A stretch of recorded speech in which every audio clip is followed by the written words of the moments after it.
what would be the reason somebody would come to you versus someone else? This, the people that we are drawn to, or the people that are drawn to us, resonate within us. What I mean by that is there's a vibrational connection that you're not even aware of, but for some reason they draw your attention.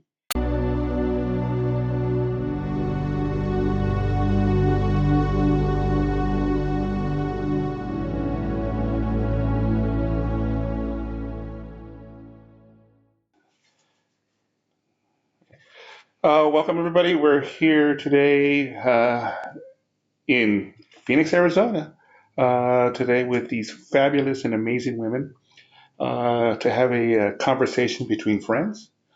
First, we'd like to go through an introduction of each one of us to make sure we all know what we're here, and we'd like to start with MaryElizabeth. Hello, hello, hello, my friends. I am MaryElizabeth, and I am blessed to be amongst friends here because today is the day that we move forward in our trajectory. We all come to this earthly plane with our own personal gifts, and mine just happens to be that I connect to the divine energy. And in that space of time, you will hear that as I speak their mind. So allow yourselves to be open to the conversation you see, because there will be much to learn and much to see in the perspectives that come from M.E. and we, Edna, Wanda, and Omar. Okay, and I'm Edna.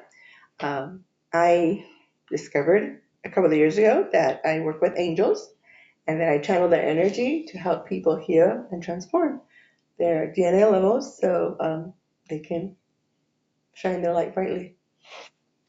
And I'm Wanda. I met MaryElizabeth and came into this woo-woo life. Then I met, That's what it is. You know? then I met Edna and Omar, and I'm continuing in the woo-woo life. I'm just really enjoying the journey and my own growth, my own spiritual growth, and looking forward to what's ahead in my gifts that are manifesting. Right. And my name is Omar, and I am married to Edna, our energy healer, and I've been involved in the woo-woo stuff and for a little over a year, and I've come a long way. You have. Because I'm an engineer, and so it took a long time. I think it took, someone read my card one time a couple years ago, and I think that was the beginning of my journey.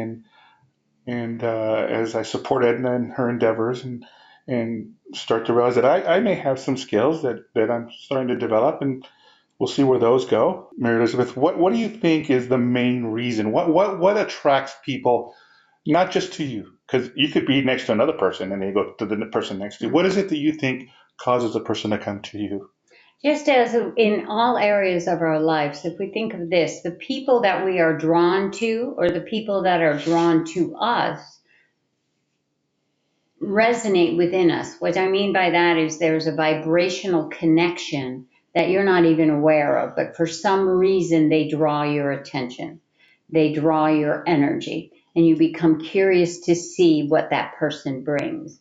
If you sit in an event, such as Omar is talking about, and there's 100 vendors in the room, if you watch people, you'll see they'll walk around and they'll walk around and they'll walk around. And every time they pass you, they look at you. Every time they pass you, they give you a tentative smile. People who are in these spaces are searching, but it has to feel good to them. It has to feel the possibility.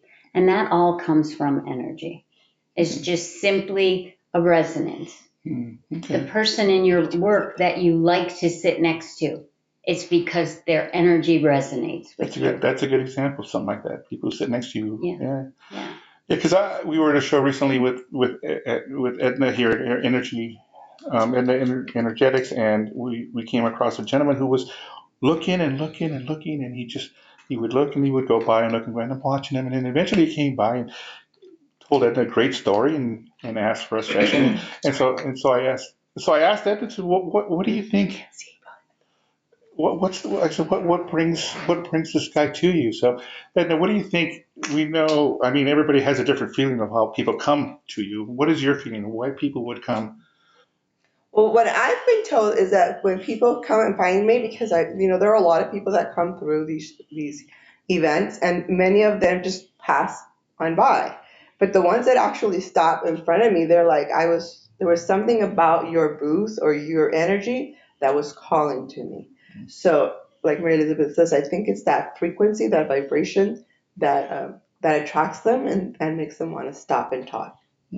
Okay. Yeah. Because, like I said, there's lots of people that just go by and they don't acknowledge the booth. But then there's people that are you just see them, they look at you, and then they just come up to you and they're like, I was drawn to you. So, yeah. I think it's how much you engage with the people. Okay. If you see them walking by, I try to say hello, or some of them just ignore you. Mm-hmm. But if they catch their eye, or you smile at them and just say, hi, how you doing? Or welcome to the show. How you doing? Oh, I like your shirt. Or just make them feel at ease. I think that they could just keep on walking by or smile at them. But I think that helps break the ice. Because there is so many vendors and they're trying to look and find, and if they connect, they're looking to connect with the person. They want to be seen. Yeah. And if you make them feel seen. So people that just sit in their booth and don't engage people are more likely to have them just walk right by. That's just my observation. Sure, and I see that when because I've sat in MaryElizabeth booths watching people, and she engages with, and MaryElizabeth looks at, and I've seen her do her engagement, and it's the simple stuff. You have a beautiful blouse, or you have a beautiful charm, and because she's paying attention to these people more than most people do. Because I can see people who don't pay attention at all, and I can see that they'll just bit. But you have a beautiful color blouse, and I think that.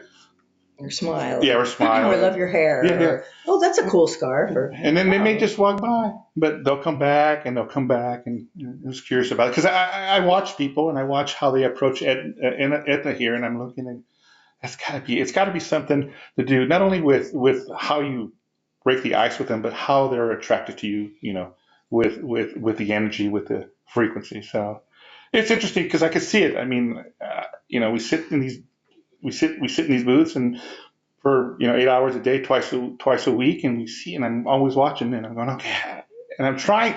I'm a scientist by nature, and I'm always trying to see what is it, the attraction, and I'm trying to make the connection, and because I'm that, and I've gone a long way, I realize, what, it's got to be a frequency thing. It's got to be something with the way these people are, and they're looking for help, and they're lost.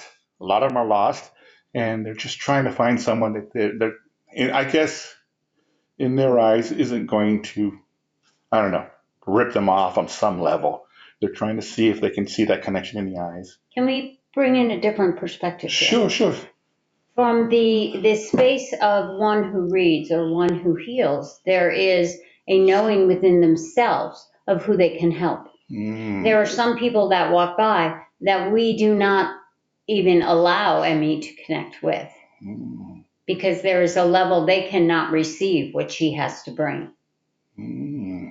So the interaction goes both ways, is what you're saying. Yes. It's not just about the person looking; it's about the person who's given the service looking in their looking to see if they're able to achieve that level of frequency. Some are higher, some are lower, and where the reader falls within that spectrum will determine whether or not they can be helpful. Those who are doing what we do in a true means of service will offer it freely if that need be. Wow, see, that's an interesting side. I never even asked. I never thought about that. It's a two-way communication. It's a two-way communication. Through the frequency. I never thought. But the frequency is both ways. Yeah. See, that's interesting. I never thought about the fact that Edna's also putting out a frequency to these like people. Edna, you know that when you're doing healing, some people you can't connect to because they're not allowing you to. Yeah. Because they have put up a shield, or they have put up a guard, or they're at a frequency that you're too far elevated from that. It's difficult to adjust in your own physicality to be at a level where they can receive. Wow. See, I never thought about that. It went both ways. And it is interesting endeavor that, and it makes sense. It makes sense now that I see that side of it. I should pay more attention when I'm looking at people walk by these booths and see, because I don't see energy on that level yet. Someday I may, but I don't see it though. But it's an interesting concept. It goes both ways. Well, if you think about it, watch the people around you that are vendors, and watch how they engage. They don't speak to every single person unless, and we hate to say this, but it is more than not true. Those who are there for their own need tend to, how shall we say, interact with every human being that is in their view. Because they think they just think it's a must. It's a must, and it's a money thing for them, and they don't see that they're not really want to help somebody who really truly is looking for help. They're not able to come. They're not coming from that space of service. They're coming from serve me. And if they can help you in between, then it's a bonus. But there is a shift in the focus. Okay. Wanda's always saying to ME, well, there goes another free one. Because we have a tendency to give whatever message that is needed, whether we know they're going to sit down or not, because it's a necessity. We're here to help humanity. So it's given. And ME will say, well, it would be nice to get paid today. But in truth, sometimes, just sometimes, you have to give your heart away. Do you understand? Yeah, I do. And I see when Edna's doing it, and I'm sitting in, and I could see, because there are people that go by and maybe look at her and maybe stop by and look at what she has to offer and are not interested or swing by or go by. But then I see there are people that come through and she will offer a free angel card reading, and she doesn't do it for everybody. And I'm sensing that she sees the need to do that to certain people. Am I mistaken? Because I can see it, right? Yeah. There's certain people I connect with, and I'm willing to, connect with their energy and give them a free reading, while there are other people I'm like, this isn't the energy I need or want. And then when I do a lot of healing sessions, and I do give a lot of free healing sessions. But like Wanda says, we're not getting paid. But at the same time, I know that even though I'm not being paid at this moment, the funds will come in another form or in a different way, in a different manner. You're creating the momentum. Yes, exactly. So it's like I do it because it's service, and I want to help other people, and I want them to shine bright, and I know that somewhere in the universe I will be repaid in some shape or form. And here's the very interesting thing, one statement that is not made. You're being directed to do what you're doing. Trust us. If ME could say go away, she would. But she's being directed. She has no choice. And I have long conversations about stuff like this in regards to, you sit and you go, well, we haven't made any money today, yada, yada, yada. And she's very quick to tell me, it's not about the money. It's about, I'm here. I'm supposed to be here to help a person. I don't know who it is. I don't know when it's going to happen. But I needed to be here, because there are times when we sign up for a session, a week, and right at the very last minute, because something in her said there's someone who needs me here today or this weekend, and she'll sign up. So she has I think she has a deep understanding that she has a higher calling, and she pays attention to it, which a lot of people don't pay attention to it, but she pays attention. I got help some person, like not this week, but the week before, it was like there was one person that came in, and I think that person changed the way Edna saw herself. Exactly. And sometimes it's not about the person you're helping, it's about their help for you. And I think it opened up Edna's eyes to her potential on a different level. She saw herself through their eyes. And sometimes that's what you all need. But here's one thing you're literally pointing out about your wife, which is important to hear. She's following her faith, not her fear. When you follow your faith, the universe responds equally. Yeah.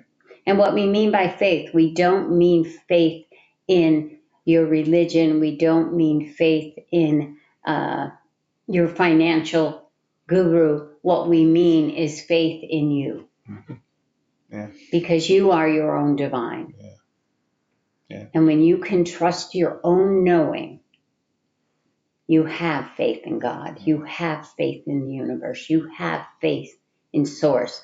You could call it Charlie if you wanted to. Yeah. You have faith. Yeah. And when you allow faith to lead, there's nothing you cannot do to help another human being. Yeah. Yeah. And I don't know, Wanda, I know that you and I are, we have come a long way. Yes. We're still traveling. And I know that there are things, there are things that we still don't understand. Exactly. But we're open to it. I know I've looked at some of your artwork and your little totems, and I've told you, and you said that when I look at them, I mean, I get teary-eyed because I could see something in them that probably before I got involved in all this I couldn't see. So that tells me that my ability to sense things has arisen from when originally, because I could have looked at that picture of a dog and I never said another thing. But when I looked at that picture of the dog in the eyes, it makes me tear because there's something from you that you put into that, some kind of energy, some kind of spirit. And so I think you're probably a lot farther along than I am, but we're going to get there together and figure this out because I think it helps. Yeah, because I don't, until MaryElizabeth and like you, I know when I draw the pet portraits, most people cry, but the majority of the people that give me the commissions for their to draw their pet are animals that have passed. Mm-hmm. So I've always taken that the reason that they're crying was because they felt they missed their dog or they missed their pet. And MaryElizabeth's going, no. Because I don't know the dog. But that changed this perspective for me because she always tells me, but of course, because she doesn't believe me. I don't believe her. But well, I was like, what? I don't know, because then it's something I have to accept about myself, that I do have this gift to connect. Yeah. So I'm slowly trying to accept the fact that it's what I want. I want to be able to be connected. But it's difficult, like that part of it's difficult for me to acknowledge. Yeah. It's different. I can see it maybe in other people, but to see it in myself is much harder. Yeah, because when I talk to you about stuff like that, you go, well, coming from you, it's different than coming from MaryElizabeth. Yeah. Okay. Which is silly. Which is silly. I know. But because I don't know why. I guess because you didn't know any of those pets. I didn't know any of those pets. I don't know them either. Well, that's true. But well, I figure you do know because of we. That you have all knowing of all things. So we will concede to the point that is true. But if we are all knowing, then you should believe it. You're right. Mm-hmm. And it's hard. I understand because when I started healing, discovering my healing gifts, I would work on Omar's knees because of his arthritis, and he would tell me he would feel about it, but I never believed him. I literally never believed him. That's absolutely true. And she keeps asking. Yeah, it's like, because it's like, it's just my husband. It's Omar. Yeah. It's my husband, Hello, I just told you. To me. Oh. He married me. He has to be nice to me. It wasn't until a total stranger that I worked on her knee and it felt better, and she told me that's like, oh my goodness, this is real. Yeah. But it had to be a total stranger. It couldn't be somebody that I knew.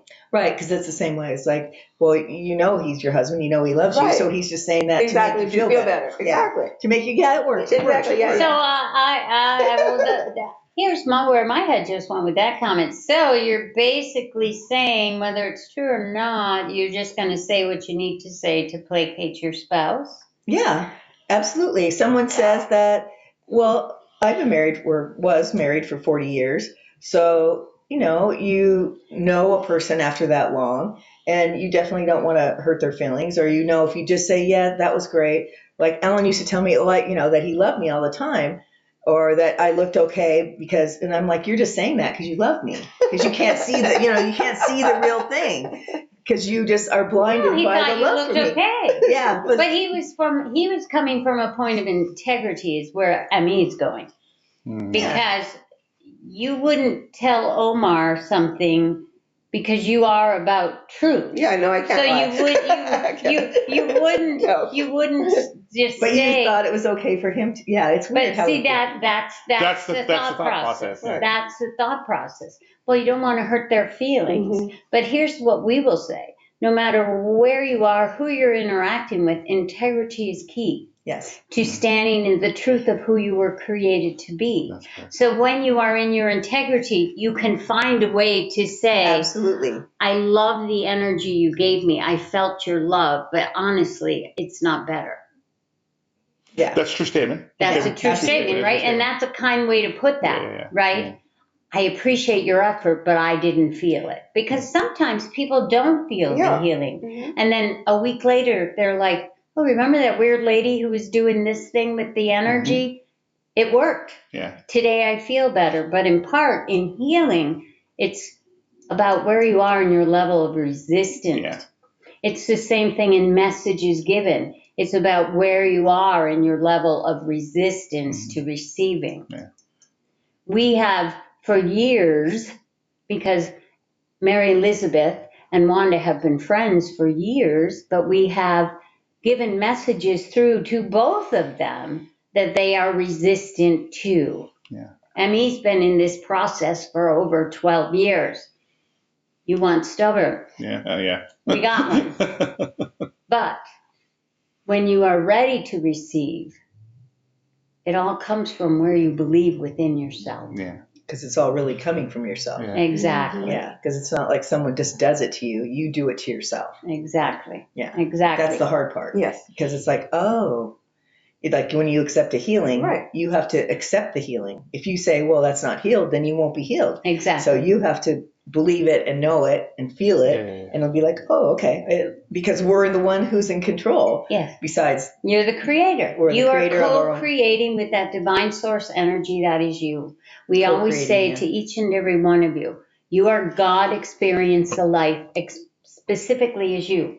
When you can understand you are the God seed, that's a good way to put that, because when we tell you that you are God, you kind of go into the mind of the religious Right. form. Sure. Yeah. Yeah. And many of you believe God is outside of you.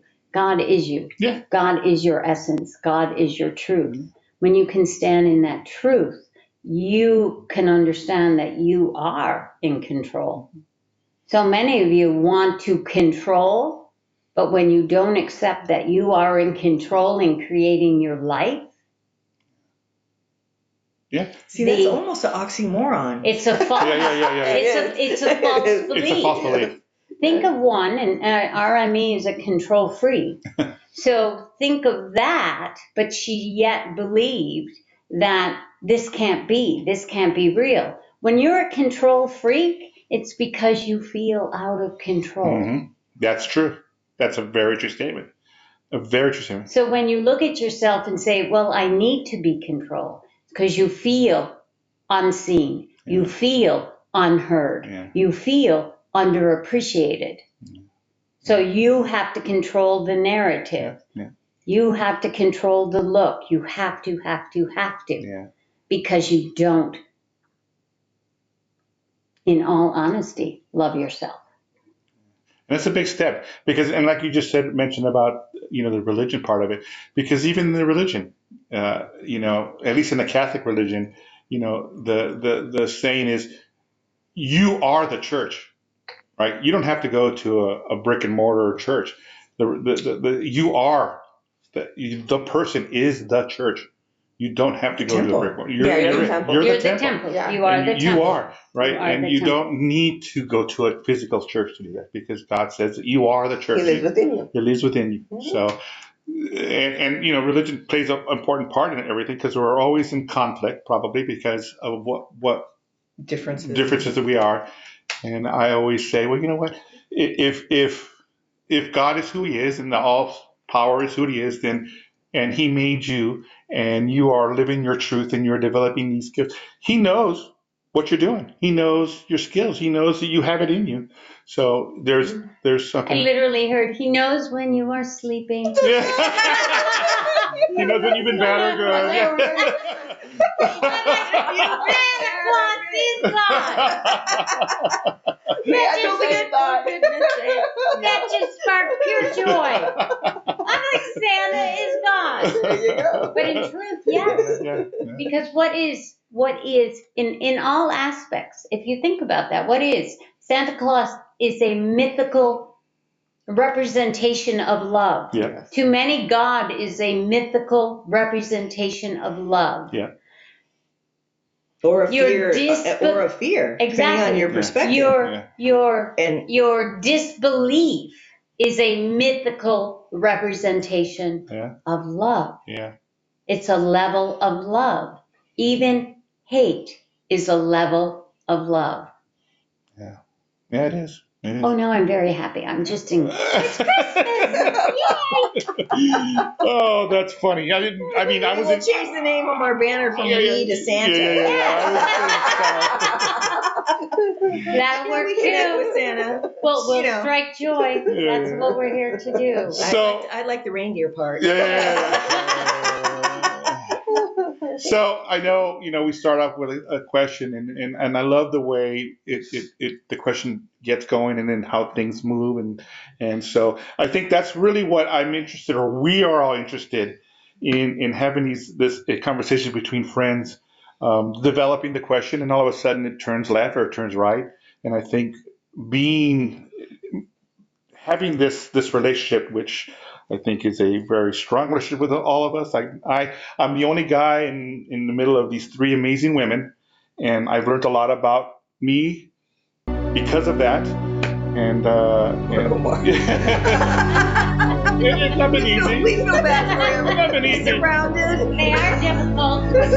It's not been easy, but I'm sure he has to take a lot of deep sighs. Okay, take a breath. But I want to make sure, and I know they probably do, that I appreciate every single one of them and what they bring to my life.